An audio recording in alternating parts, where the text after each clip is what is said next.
Hello, YouTube. Piece by piece, I bring you fragments of lost knowledge about ancient Egypt, a very interesting civilization. We know very little about it even today, because I think there's much more hidden under the sands of Egypt that we need to find out. And I'm sure not all of the discoveries that are being made are being made public. But I try to bring you what I find interesting. And you can see my other videos on the subject. I think I have 3 or 4 at this point. But today I want to tell you about some very interesting objects and a few more ideas. Look at the glass plate from Egypt from the 3rd to 4th centuries AD. It looked like a modern microwave dish. Very interesting. And I understand that the description is that it was used for serving food, and slightly raised edge of this blown glass dish prevented the contents from spilling over the edge. How did they make it with such precision? I do not know. I'm sure that civilization had knowledge we can't even fathom today. And it's different from what we know. But most of it, of course, had been hidden, and the priests had the keys to it, so to say, which were not shared with the general population. And I've discussed it before. Now, look at the stone bowl shown in my video and tell me, how did the ancient Egyptians manage to carve the stone bowl with a hammer and a copper chisel? Look at it and tell me, don't you think machines were needed for something like that? I think so. Outside of that, I wanted to let you know some very interesting ideas about the search of annals of Atlantis, so to say, the secret room under the paw of the great Sphinx. The Giza necropolis, a complex of monuments including the great Sphinx, the pyramids of Cheops, Khafre, and Mykerine, and other nearby buildings, by the very fact of its existence, makes the world ask a lot of questions. After centuries and millennia of legends, predictions, and prophecies about the contents of the necropolis cache, these monuments, being investigated by modern methods, continue to inspire scientists from different countries to search for traces of past civilizations. According to one hypothesis, the Sphinx hides a room that holds all the wisdom of the vanished Atlantis.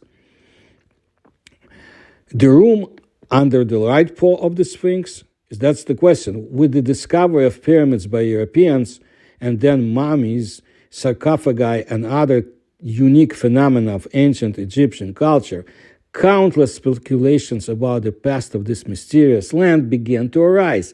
Now, the secret room where the wisdom of the gods is hidden is described in ancient sources.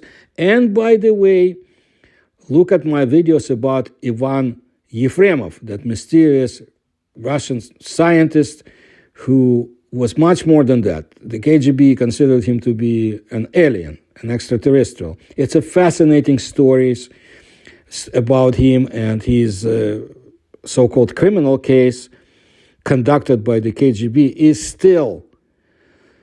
is not public. 40 volumes. He knew quite a lot about ancient Egypt, about Imhotep and so forth. You'll find it in my videos. Now, the treasures of knowledge of ancient civilizations that gave the Egyptians part of the knowledge about the structure of the world, that's what has occupied the minds of history lovers since the 19th century. And at the beginning of the 20th century, one of the American mediums made a prediction according to which a room will be found under the right paw of the Sphinx, storing the knowledge of former civilizations, those that existed on the planet tens and hundreds of thousands of years ago. Well, I am sure it's not only the mediums then can make this assumption.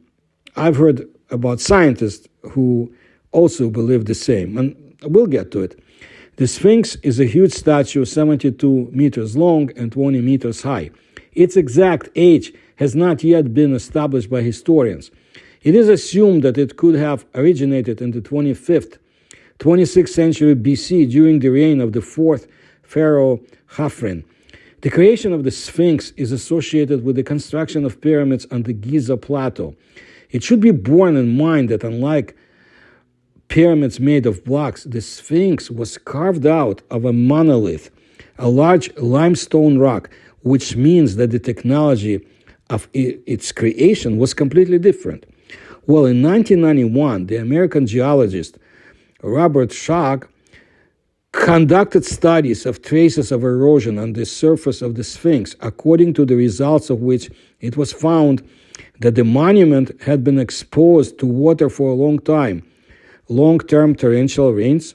Since the Sphinx and the pyramids are located in the desert, where prolonged rains do not happen, Schoch came to the conclusion that the monument existed even when the climate in these parts was different. According to scientists, the period of heavy rains in the Giza area began around the 9th millennium BC and lasted until the 5th millennium BC. That is, the Sphinx is at least several thousand years older than previously assumed. This means that it was created in the pre-dynastic times of the history of Egypt, before the era of the pharaohs, during the existence of some other developed civilization. Perhaps at a time when there was fertile land with abundant rains on the territory of Egypt, there was a certain civilization there, and it was the great Sphinx that became its legacy. After the desert began to take over the territory, these unknown inhabitants of the future Egypt left it, leaving room for new people. The Sphinx has spent most of the last millennia being buried in sand up to its shoulders. It is known about the work on clearing the statue during the time of Pharaoh Thutmose IV in the 14th century BC, about which there are actual written testimonies. Perhaps Pharaoh Khafren, who is credited with creating the Sphinx, was just the same restorer of an ancient monument that he cleaned of sand. It is known that once there was a temple between the paws of the Sphinx, which was subsequently destroyed, so we can assume the existence of other structures associated with the cult statue. The studies undertaken after clearing the Sphinx revealed interesting features of the statue. In 1989, a group of Japanese scientists discovered an underground tunnel under the left paw of the Sphinx, leading from the statue towards the pyramid of Khafren, and also found cavities in the pyramid itself. American geophysicist Thomas Dobetsky reported the discovery of a large rectangular chamber under the paws of the Sphinx deep in the rock. It would seem that the facts found provide interesting ground for further research, but since the 1990s, the Egyptian authorities have sharply restricted the access of foreign experts, which further intensified the rumors circulating around ancient monuments. There are data from Muon telescopes that indicate the presence of unexplored voids inside the Pyramid of Cheops. But be that as it may, at present the study of ancient monuments is carried out under the strictest control of the Egyptian government, and lovers of history and its mysteries can only hypothesize about what was actually found during the study of the Giza complex.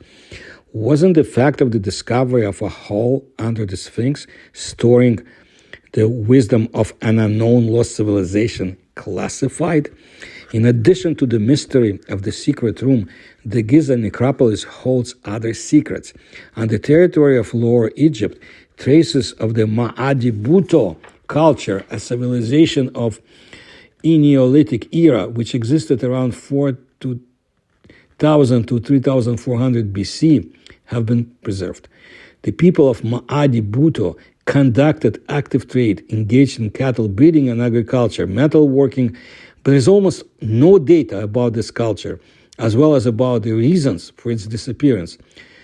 There is also no reliable information about the original face of the Sphinx, how it looked, under what circumstances its nose was bitten off, why the pyramids were built in this position relative to each other and relative to the cardinal directions. Questions, and more questions. And I'll do my best to bring some answers. I'm always on the lookout about new discoveries in Egypt, but also there is knowledge from previous explorations that I think bit by bit will come out. And of course, I urge you to see my videos about Ivan Yefremov. He had incredible knowledge. And, the KGB, they were no fools. They knew what they were looking for and whom they were looking after. Whether we like them or not, I certainly did not, but they possessed a lot of knowledge that we also do not have today. So I'll bring you more of information about ancient Egypt and other civilizations, especially Crete, that I've been trying to get to. The Minoan civilization, which, by the way, existed, in one era together with Egypt, and there was very interesting communication between the two. If you like my research, please support me. You will find the links in the description to this video. Please tell others about my work, and please subscribe to my channel. And thank you very much for your attention.